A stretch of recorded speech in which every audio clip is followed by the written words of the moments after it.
So forgiveness is a big concept theoretically right now, just like love and hate. It's a complex concept. But what we know about forgiveness is intuitively that it is understood when consumers are ready to let go of negative emotions towards a brand. What's up, branding experts? Arek here at Ebaqdesign, and welcome to On Branding Podcast. And today my guest is Shelly Rathee. And Shelly is the marketing professor at Villanova University, and she's an expert in advertising and branding, and especially when it comes to things like consumer behavior, behavioral science. So Shelly shared with me her recent study, which is right here, on how fun names affect brand forgiveness of hedonic and utilitarian products. And this is the study we are going to talk about on today's podcast. Hello, Shelly. Thank you for joining us today. Thank you, Eric. It's a pleasure. Thank you for having me. Thanks for taking the time. So in your research, you talk about things like brand transgression and brand forgiveness, and specifically how using fun brand names or fun branding in general can lead to that brand forgiveness, right? And as it pertains to both hedonic and utilitarian products. So first, I wanted to start off with, explaining to our listeners those keywords or those concepts so that we are on the same page. So starting with brand transgression, this is basically when brands fail, right? So they do something that upsets their customers. So basically they fail, they don't fulfill their obligations as a brand, right? So can you start with explaining to our audience what is brand transgression, and maybe you can give us some examples? Yeah, so that's absolutely right, Eric, what you say. So theoretically, brand transgression is a broad concept and it includes an array of negative events. So what it really means is that it will include instances when a product fails. It will also include an instance when a consumer's expectation is not met, and also other times when the value of the brand, consumers are not happy with it. So it actually includes two different concepts in it theoretically. So one is performance-related transgression and the other is value-related transgression. So let me explain these two concepts with some examples. So like the name suggests, performance-related transgression is related when there is an issue with the core function of the product or a service. So here the examples can include if we find some lead levels in toys, or if we have an issue with the automobile, some of the part in it. So recently, there was this lawsuit which was filed against Trader Joe's because it was found that in 5 of its meal packages, there were high levels of lead. So that's an example of product level transgression. Now, on the other hand, value-based transgression is a transgression when the issue is with the value of the firm. So here the examples could be like when the celebrity does something which people don't like and it affects the brands they're endorsing. It could also be when the CEO of a company makes some insensitive remarks. So more recently, the CEO of McDonald's, he sent a text message to the mayor of Chicago, where apparently he was blaming the death of 2 Latino and Black children on the children's parents. Now that's a example of value-based transgression. So these are the two different concepts that are part of it. Now, because brand transgression is such a broad concept, it is important for different brands and companies to know that it's no more just when the product is damaged. It is also when the value is off. And that's what is important.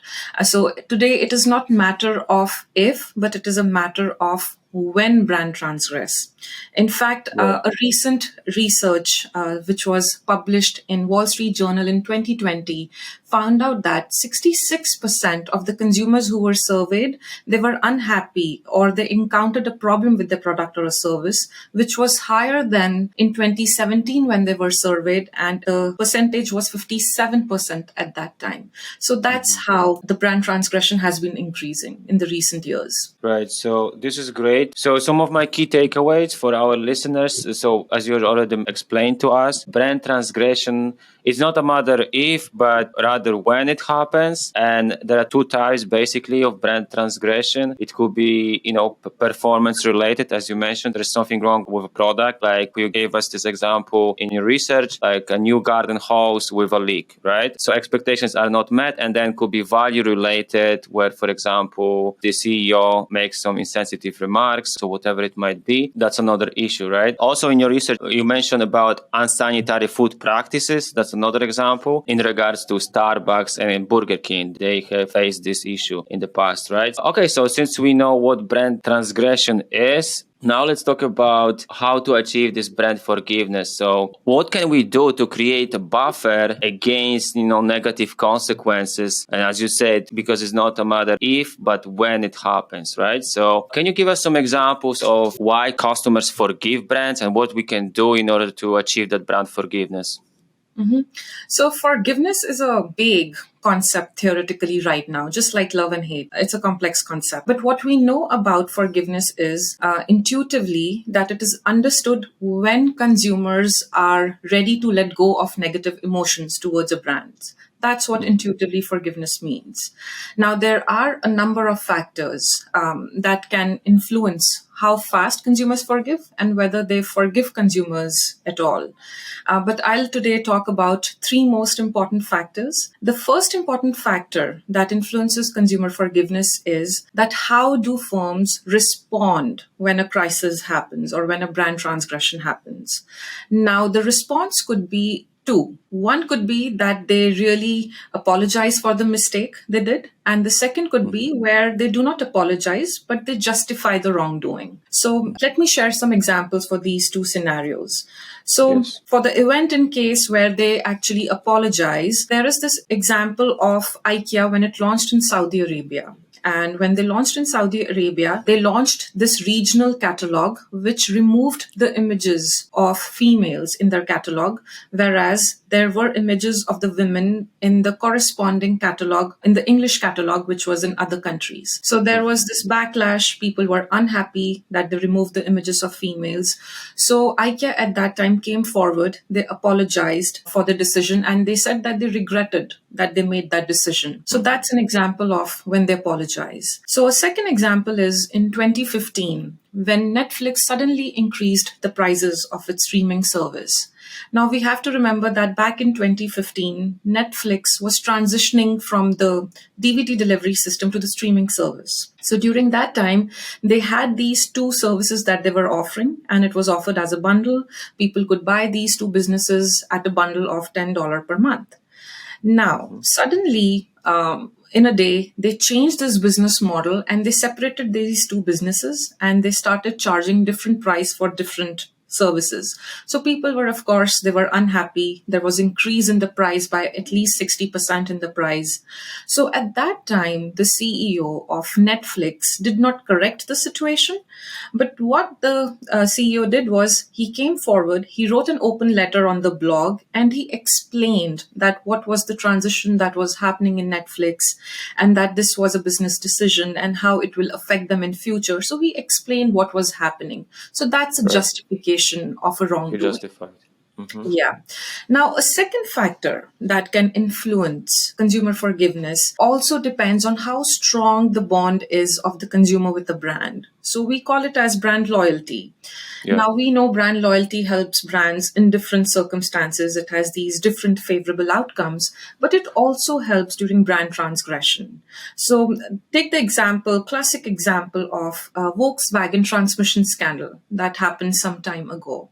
So if you remember, Eric, during that time, EPA, which is the Environmental Protection Agency in the United States, they issued a notice to Volkswagen and they found out that Volkswagen had manipulated that diesel engines in a way that it was meeting US standards during the testing, but in real world, when the people were actually driving, the emissions were actually 40 times more. So it was a big worldwide scandal because this software was used by Volkswagen in 11 million cars. So what happened initially in the initial months? Their sales dropped, their shares dropped, and so on. But in about 6 months, their sales started increasing. And the reason that experts believe that the consumer loyalists who were really, really loyal to Volkswagen, at least in European countries, they did not change Volkswagen because they didn't want to get into that hassle where they were changing the brand. So that's Right. an example of when you have strong, loyal customers. Now, we are going to take a quick break here, but we'll be right back. Listen, my mission is to help people design iconic brands. So whether you're a business leader who wants to be more intentional with branding and all of its aspects, or you're a creative professional who wants to attract powerful clients and truly be able to help them succeed with branding, then you need to start with a discovery session in order to develop a strategy that will inform all of your creative work. And everything that you need to learn how to do that, you can find in my online courses at ebaqdesign.com/shop, where I share with you my worksheets, case studies, video tutorials, and other additional resources to help you feel safe and strong about your process. Now let's get back to our interview.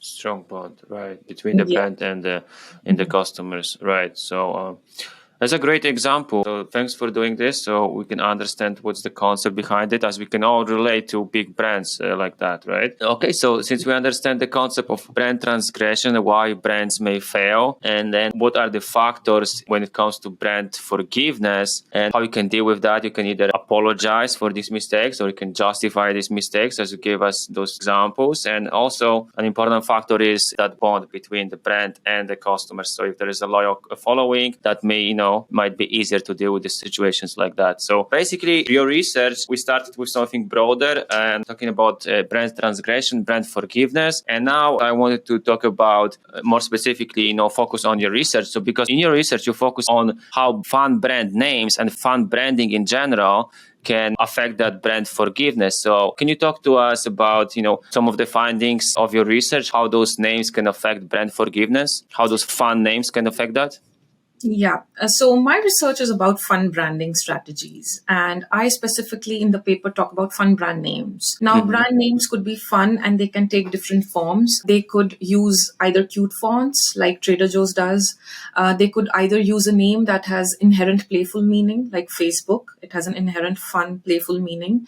Or they could use names that have colored fonts, or they might have use emojis and symbols in the brand name. So in my research, what I find is that all fun brands are not equally forgiving, but it depends on what kind of a product the brand is associated with. So as such, so if the product is indulgent, like chocolates and sports car, then fun brand name strategy does not help these brands as much if the product is functional, like health and wellness products or insurance for that matter. So now this research actually falls in the third strategy that how people or consumers forgive brands. And that is about if there is this brand personality. So these brand personality create certain expectations in the minds of the consumer. So what really happens with fun branding strategy is that when consumers see that, okay, people are using or these brand is using this fun brand name, therefore they have this expectation that this brand is going to be fun now.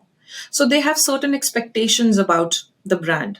Now when fun brand is used with a product category which is more functional in nature, so there is this disconnect. A fun brand for a product like insurance, it doesn't make sense. So then what really happens in the event of a brand transgression is that these brands get more leeway. Because there is disconnect, when they get this more leeway, people are willing to forgive more. Now, on the other hand, when the product is also fun and indulgent, and the brand is also fun and indulgent, everything matches. So it needs to be perfect. So in the event of a brand transgression, then, these brands do not get as much leeway. Now, when they do not get as much leeway in the event of brand transgression, forgiveness is less. So that's what the whole idea is about. I can actually talk about these two classic examples, what is happening today in terms of, let's take an example of Google versus Facebook. Now, Perfect. so like we know, Google is a platform which is popularly known as a search engine. It is Yeah. more so a functional product category.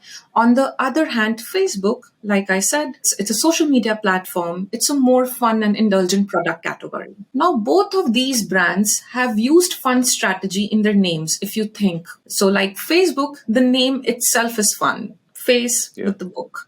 On the other hand, Google, we know all the time it uses these fun doodles on its platform all the time. So it has also used these fun names over the period. But clearly, we know that there is a negative sentiment more for Facebook. Also, people critique Facebook more than they critique Google on the other hand. So that tells us that all fun brands are not equally forgiving, but it depends on what product category they cater to. Right, that's a great example, and we can definitely all relate. So some of my key takeaways. So, fun brands can influence consumers by, boosting referrals, increasing a product perceived value, tastiness, and things like that. But besides that, as your research found, it can also help you in the advent of brand transgression, right? So, and in general, a fun branding strategy using a playful meanings, associations, and you give us a lot of examples actually in this research. So I recommend you guys can check it out. I think there is an article. We're going to link to your article in the description box so you guys can check it out. But you actually give us more examples, of what we can do, how we can use fun branding strategy to prepare for brand transgression if it happens, right? So we can deal with that correctly. And there you also include a few practical tips. So basically how we can use that, this is basically for firms who spend a lot of money on brand naming, right? So they can use your research and the insights to find strategize better names for the brands they work with, right? That's right, Eric. So the direct implication is for brands that have they cater to functional category, right? So these brands can actually change their name in a way that is more fun. Of course, you cannot rename and restructure the whole name, but probably for certain promotions or when you go online, you can twist your name in a way that it is more fun. So now when you are catering to this functional category, but the brand is more fun, then there is this disconnect and people can be more forgiving of your brand. Okay, Shelly, so as we are approaching the end of our interview, please let us know how we can find more about you, to learn more about the work you do, whether it is for branding studios and agencies who want to use your insights and your teachings, or creatives like myself who want to learn more from you. I do not have a website right now, but if you go online, you can find my page on Villanova's website, where I have a page. Also, you can find my research more on Google Scholar. So that's the best way you can download my papers and read more about my work.